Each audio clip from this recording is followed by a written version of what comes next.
Welcome back to clean news MP. चलिए देखते हैं मध्य प्रदेश की 25 फटाफट बड़ी खबरों को। इससे पहले आप न्यूज को कहां से देख रहे हैं हमें कमेंट में बताना बिल्कुल ना भूलें। साथ ही हमारे फेसबुक पेज को भी फॉलो करें। फेसबुक पेज का लिंक डिस्क्रिप्शन में दिया गया है। इंदौर को सौगात बाईपास पर 200 करोड़ में बनेंगे 5 फ्लाईओवर। इंदौर बाईपास पर 200 करोड़ की लागत से 5 फ्लाईओवर बनाए जाएंगे, जिसके लिए केंद्रीय लोक निर्माण विभाग ने टेंडर जारी कर दिए। इंदौर के इतिहास में पहली बार ऐसा हो रहा है जब एक साथ इतने ओवरब्रिज बनेंगे। उनमें से एक फ्लाईओवर 3 लेयर वाला बनाया जाएगा, जो मध्य प्रदेश में पहला होगा। योजना के हिसाब से 2024 में ये ब्रिज बनकर तैयार हो जाएंगे। इंदौर शहर का विस्तार अब राउस से मांगलिया बाईपास के आगे भी हो गया है। बड़ी बड़ी टाउनशिप विकसित हो गई हैं, जिसमें हजारों की संख्या में लोग निवास कर रहे हैं। एमपी में बंपर रोजगार की तैयारी, ये खास प्लान बना रही शिवराज सरकार। मध्य प्रदेश के शिवराज सिंह चौहान सरकार लगातार राज्य के बेरोजगारों के लिए रोजगार के अवसर प्रदान करने की जुगत में लगी रहती है। इसी कड़ी में शिवराज सरकार ने यूजी और पीजी के छात्रों के बेहतर जॉब प्लेसमेंट के लिए एक खास प्लान तैयार किया। इस प्लान की घोषणा करते हुए उच्च शिक्षा मंत्री मोहन यादव ने कहा कि जल्द ही मध्य प्रदेश के कॉलेजेस में 17 रोजगार मूलक कोर्स यानी वोकेशनल कोर्स शुरू किए जाएंगे। इसमें स्थानीय उद्योगों को ध्यान में रखते हुए छात्र प्रवेश ले सकेंगे और उन्हें रोजगार मिलने में आसानी होगी। साथ ही छात्रों के लिए कई नई जॉब ऑप्शंस खुलेंगे और उन्हें बड़ा फायदा होगा। बायोमेट्रिक सिस्टम फिंगरप्रिंट के साथ बढ़ेगा पल्स, रुकेगी धोखाधड़ी। भारतीय प्रौद्योगिकी संस्थान इंदौर ने नकली फिंगरप्रिंट के जरिए होने वाले क्राइम को रोकने का तरीका खोज लिया। आईआईटी इंदौर ने देवी अहिल्या विश्वविद्यालय के institute of engineering and technology के विज्ञानियों के साथ मिलकर फिंगरप्रिंट बायोमेट्रिक सिस्टम बनाया है। इससे बायोमेट्रिक मशीनों के अंदर एक सेंसर लगाया जा सकेगा, जो पल्स पढ़कर इस बात की पहचान कर सकेगा कि फिंगरप्रिंट असली है या नकली। इस रिसर्च का पेटेंट भी करा लिया गया है। इसमें सबसे खास बात यह है कि जब भी कोई अपनी उंगली बायोमेट्रिक मशीन पर रखेगा तो स्कैनर उसके दिल की धड़कन को भी पढ़ लेगा। इससे मृत व्यक्ति का फिंगरप्रिंट कभी इस्तेमाल नहीं किया जा सकेगा। शिवराज सरकार का बड़ा फैसला, 1 जुलाई से प्रतिबंधित होगी ये व्यवस्था, अधिसूचना जारी। 1 जुलाई से मध्य प्रदेश में सिंगल यूज प्लास्टिक के उत्पादन और उपयोग पर प्रतिबंध लगाया जा रहा है। दरअसल इसके लिए अधिसूचना जारी कर दी गई। मध्य प्रदेश के प्रदूषण नियंत्रण बोर्ड ने उत्पादन और उपयोग पर प्रतिबंध लगाया, जिसके बाद डिस्पोजल आइटम सहित 100 माइक्रोन के कम थिकनेस के बने बैनर पोस्टर भी प्रतिबंधित कर दिए गए। इस मामले में प्रदूषण नियंत्रण बोर्ड के सचिव ए मिश्रा का कहना है कि भारत सरकार के पर्यावरण और वन मंत्रालय द्वारा प्रकाशित अधिसूचना के आधार पर मध्य प्रदेश में भी अब 1 जुलाई से सिंगल उस प्लास्टिक के वस्तुओं के निर्माण पर प्रतिबंध होगा। इसके साथ ही इसके आयात, भंडारण, वितरण और विक्रय पर भी प्रतिबंध लागू किया जाएगा। नाम के साथ बदली व्यवस्था, जाने किस तरह काम करेगा एमपी कर्मचारी चयन बोर्ड, उम्मीदवारों को मिलेगा लाभ। व्यापम घोटाले के बाद सवालों के घेरे में आई Madhya Pradesh professional examination board के नाम को आखिरकार बदल दिया गया। नाम बदलने के साथ ही राज्य शासन के द्वारा इसकी सारी व्यवस्था में भी परिवर्तन किए गए, जिसके बाद अब मध्य प्रदेश कर्मचारी चयन बोर्ड तकनीकी शिक्षा विभाग के अंतर्गत न होकर सामान्य प्रशासन विभाग के अंतर्गत शामिल किया गया है। इसके साथ ही अब मध्य प्रदेश कर्मचारी चयन बोर्ड की व्यवस्था MPPSC की तरह ही संचालित की जाएगी। Madhya Pradesh professional examination board का नाम बदलकर मध्य प्रदेश कर्मचारी चयन बोर्ड किए जाने के बाद इसका फायदा निश्चित रूप से उम्मीदवारों को होगा। 1 से 8वीं तक के छात्रों के लिए बड़ी खबर, परीक्षा पर जाने ये नई अपडेट। कोरोना की रफ्तार में कमी देखने के साथ ही परीक्षाओं का दौर शुरू हो गया। प्रदेश में एमपी बोर्ड 10वीं 12वीं की बोर्ड परीक्षा शुरू हो गई। वहीं जल्द ही एमपी स्कूल में 4ठी, 6ठी और 7वीं की परीक्षा आयोजित की जाएगी। माना जा रहा है कि महीने में कक्षाओं की परीक्षाएं आयोजित होंगी। इसके लिए तैयारियां शुरू कर दी गई। वहीं जल्द इन सभी कक्षाओं के टाइम टेबल जारी कर दिए जाएंगे। बता दें कि इस वर्ष शासकीय स्कूल में 5वीं और 8वीं की बोर्ड परीक्षाएं भी आयोजित होंगी। प्रधानमंत्री नरेंद्र मोदी ने कहा, कचरे से कंचन बनाने की योजना बनेगी गोबर्धन। गीले कचरे से बायो सीएनजी बनाने के संयंत्र का प्रधानमंत्री नरेंद्र मोदी ने वर्चुअल लोकार्पण किया। इंदौर के देव गुराड़िया में नगर निगम के द्वारा बनाए गए संयंत्र को एशिया का सबसे बड़ा बायो सीएनजी प्लांट बताया जा रहा है। गोबर्धन परियोजना को पीएम ने कचरे से कंचन बनाने की योजना कहा। पीएम मोदी ने कहा कि आने वाले 2 वर्षों में देश के 75 बड़े नगरीय निकायों में इस प्रकार के गोबर्धन बायो सीएनजी संयंत्र लगाने पर काम किया जा रहा है।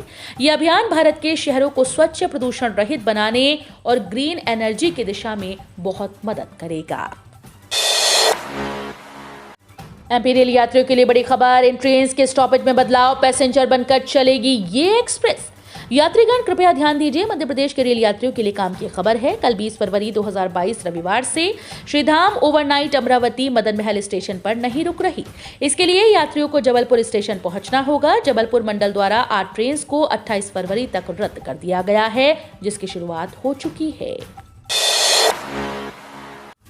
बादल छटे, सर्द हवाएं चलने से 3.8 डिग्री लुढ़का रात का पारा। 2 दिन बाद फिर बदल सकता है मौसम का मिजाज।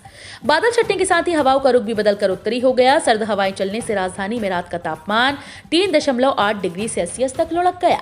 मौसम विज्ञानियों के मुताबिक उत्तर भारत की तरफ से आ रही ठंडी हवाओं के कारण पूरे मध्य प्रदेश में रात के तापमान में कमी दर्ज की गई। आज सोमवार को भी तापमान में गिरावट होने की संभावना है। उसके बाद तापमान कुछ बढ़ने लगेगा। मौसम विज्ञान केंद्र के वरिष्ठ विज्ञानी पीके साहा ने बताया कि उत्तर भारत में सक्रिय पश्चिमी विक्षोभ समाप्त हो गया है। उसके असर से बना प्रेरित चक्रवात भी समाप्त हो गया। उत्तर प्रदेश विधानसभा चुनाव में कांग्रेस हार जीत पर कमलनाथ को संदेह, कहा बीजेपी की हार तय। मध्य प्रदेश कांग्रेस अध्यक्ष कमलनाथ को उत्तर प्रदेश विधानसभा चुनाव में अपनी पार्टी की हार जीत पर संदेह है। वे कहते हैं कि यूपी में कांग्रेस हारे या जीते, मगर वहां भारतीय जनता पार्टी की हार तय है। कमलनाथ ने ये बात प्रदेश कांग्रेस कार्यालय में मीडिया से चर्चा में कही। कमलनाथ ने यह भी कहा कि अगले साल मध्य प्रदेश में होने वाले विधानसभा चुनाव के लिए पार्टी का हर सीट पर अभी से फोकस बनाया जा रहा है। प्रदेश कांग्रेस कार्यालय दफ्तर में आज डिजिटल सदस्यता अभियान को लेकर IT, सोशल मीडिया और जिला प्रभारियों की बैठक में शामिल होने के लिए कमलनाथ पहुंचे तो मीडिया से भी रूबरू हुए। फाइलेरिया को खत्म करने के लिए शुरू किया जाएगा अभियान। फाइलेरिया रोग के संपूर्ण उन्मूलन के लिए राष्ट्रीय वाहन जनित रोग नियंत्रण कार्यक्रम के तहत अभियान शुरू किया गया। आज सोमवार को टीकमगढ़ और निवाड़ी जिले में सामूहिक दवा सेवन कार्यक्रम शुरू हो रहा है। कार्यक्रम का शुभारंभ केंद्रीय सामाजिक न्याय और अधिकारिता मंत्री डॉक्टर वीरेंद्र कुमार करेंगे। इसके लिए रविवार को एक कार्यशाला का आयोजन किया गया। इसका मुख्य उद्देश्य था कि फाइलेरिया रोग की गंभीरता को जन समुदाय के बीच रखा जाए, जिससे लोग इस गंभीर बीमारी के प्रति सतर्क रहें और समय पर दवा का सेवन कर इसे समाप्त करने में अपनी भूमिका निभाएं। गांधी मेडिकल कॉलेज भोपाल सहित 5 राज्यों के मेडिकल कॉलेजेस में खुलेगा खेल चिकित्सा विभाग। राजधानी के गांधी मेडिकल कॉलेज सहित देश के 5 मेडिकल कॉलेजेस और 6 विश्वविद्यालयों में खेल विज्ञान और खेल चिकित्सा विभाग खुलेगा। यहां खिलाड़ियों के इलाज, खेल से जुड़ी बीमारियों की पढ़ाई के साथ इलाज भी किया जाएगा। इसके लिए अलग से डिपार्टमेंट होगा और अलग से अनुभवी प्राध्यापकों, पैरामेडिकल स्टाफ की भर्ती की जाएगी। क्योंकि ये विधा एक नई विधा है, इसमें प्राध्यापक मिलना सरकार के लिए थोड़ा मुश्किल का काम है। फुटबॉल, क्रिकेट, ऊंची कूद, थ्रोबॉल, फुटबॉल सहित सैकड़ों खेलों की मान्यता केंद्र और राज्य सरकारों ने दी है। अगले महीने से एम्बुलेंस सुविधा में होगा बदलाव। मार्च से होगा नया शुभारंभ। पीड़ितों के पास सूचना पर एम्बुलेंस तत्काल पहुंचेगी। इसके लिए मोबाइल ऐप का सहारा लिया जा रहा है। उसके लोकेशन से ड्राइवर वाहन लेकर पहुंचेगा। अब सरकारी एम्बुलेंस सरकारी काम के साथ प्राइवेट तौर पर भी बुक करवा सकेंगे। इस व्यवस्था में बदलाव किया गया है। इस व्यवस्था का शुभारंभ मार्च से किया जाएगा। जननी एक्सप्रेस और 108 एम्बुलेंस को कॉल के माध्यम से मुख्य स्थान पर बुलाया जाता था। उसके बाद भी मुख्य स्थान पर वाहन समय पर नहीं पहुंच पाता था, जिसमें कई गंभीर बीमार लोगों की जान भी गंवाई जाती थी। इन समस्याओं से निजात पाने के लिए एम्बुलेंस के संपर्क में नया बदलाव किया गया। फोन तो वैसे लगाया जाएगा, लेकिन उसके सहयोग के लिए मोबाइल ऐप का सहयोग लिया जाएगा। केंद्रीय विद्यालयों में पीजीटी कंप्यूटर साइंस के लिए बीएड जरूरी नहीं, ये डिग्री है मान्य। केंद्रीय विद्यालयों में पीजीटी कंप्यूटर साइंस की भर्ती के लिए बीएड डिग्री अनिवार्य नहीं होती है। हालांकि हायर ग्रेड पर प्रमोशन के लिए बीएड या समकक्ष योग्यता आवश्यक है। आमतौर पर माना जाता है कि सरकारी शिक्षक बनने के लिए शिक्षा स्नातक की डिग्री जरूरी होती है। हालांकि कंप्यूटर साइंस विषय के लिए केंद्रीय विद्यालय में पीजीटी भर्ती के लिए बीएड डिग्री अनिवार्य नहीं। दूसरी तरफ केंद्रीय विद्यालय में पीजीटी भर्ती होने के बाद नियुक्ति और फिर निर्धारित वर्षों तक अध्यापन के बाद उच्चतर वेतनमान पर प्रोन्नति के लिए बीएड डिग्री या समकक्ष योग्यता आवश्यक होती है। यूक्रेन में फंसे भारतीयों के लिए आ गया एयर इंडिया। कल 22 फरवरी से उड़ानें होंगी शुरू। रूस से हमले के खतरे का सामना कर रहे संकटग्रस्त यूक्रेन से भारतीय नागरिकों को निकालने के लिए एयर इंडिया आगे आई। ये एयरलाइन कंपनी 22, 24 और 26 फरवरी को भारत और यूक्रेन के बोरिस्पल इंटरनेशनल एयरपोर्ट के बीच 3 फ्लाइट संचालित करेगी। एयर इंडिया की तरफ से बताया गया कि अगले सप्ताह मंगलवार, गुरुवार और शनिवार को भारत से यूक्रेन के लिए 256 सीट्स वाली बोइंग 787 ड्रीम लाइनर उड़ानें भेजी जाएंगी। यूक्रेन से भारत आने वाले नागरिक एयर इंडिया के booking offices, websites, call centre और अधिकृत ट्रैवल एजेंट्स के माध्यम से कर सकते हैं। केंद्र सरकार ने किसानों को दी बड़ी सुविधा। 72 घंटे के अंदर मिलेगा लाभ। देश भर में मोदी सरकार द्वारा किसानों के हित में बड़े फैसले लिए जा रहे हैं। आए दिन सरकारी योजनाओं में नवीन बदलाव किए जाने के साथ ही किसानों को लाभ पहुंचाने की दिशा में उत्कृष्ट कार्य किया जा रहा है। इसी बीच प्रधानमंत्री फसल बीमा योजना के 7 वर्ष सफलतापूर्वक पूरे होने के बाद अब सरकार ने इस योजना के तहत नई पॉलिसी मेरे हाथ लॉन्च करने की तैयारी कर ली। इसके लिए तैयारी शुरू कर दी गई है। इस कार्यक्रम के तहत प्रधानमंत्री फसल बीमा योजना 2022 के लिए किसानों को मेरी पॉलिसी मेरे हाथ फसल बीमा पॉलिसी का वितरण घर घर जाकर किया जाएगा। भारत निर्वाचन आयोग ने लिया बड़ा फैसला, बढ़ाई जाएगी स्टार प्रचारकों की संख्या। बीते दिनों देश में कोरोना की रफ्तार बहुत तेज थी, जिसे देखते हुए चुनाव आयोग ने स्टार प्रचारकों की संख्या लिमिटेड करने का निर्णय लिया था। क्योंकि अब धीरे धीरे कोरोना के मामले कम होते जा रहे हैं, इसलिए चुनाव आयोग द्वारा इस मामले में बड़ा फैसला लिया गया। रविवार को ईसीआई ने तत्काल प्रभाव से स्टार प्रचारकों की संख्या की अधिकतम सीमा को बहाल करने का निर्णय लिया। नए दिशा निर्देश के मुताबिक राष्ट्रीय राज्य दलों के लिए 40 मान्यता प्राप्त दलों के अलावा अन्य के लिए 20 स्टार प्रचारकों की संख्या निर्धारित की गई। पीएफ खाता धारकों के लिए जरूरी सूचना, ये 1 अप्रैल से लागू होगा नियम, पड़ेगा असर। यदि आप भी एक पीएफ खाता धारक हैं तो ये नियम आपके लिए है, आपके काम की खबर है।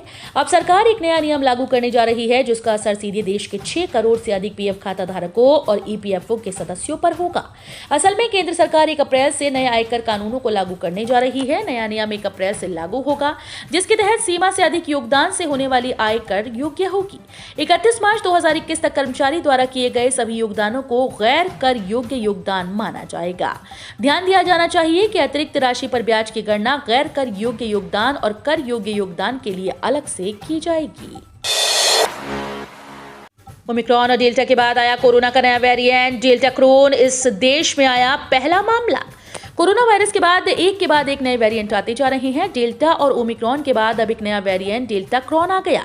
ये डेल्टा और ओमिक्रॉन से मिलकर बना एक हाइब्रिड स्ट्रेन है। ब्रिटेन से डेल्टा क्रॉन के कुछ मामले सामने आए, जिसने एक बार फिर से हेल्थ एक्सपर्ट्स और लोगों की चिंता बढ़ा दी है।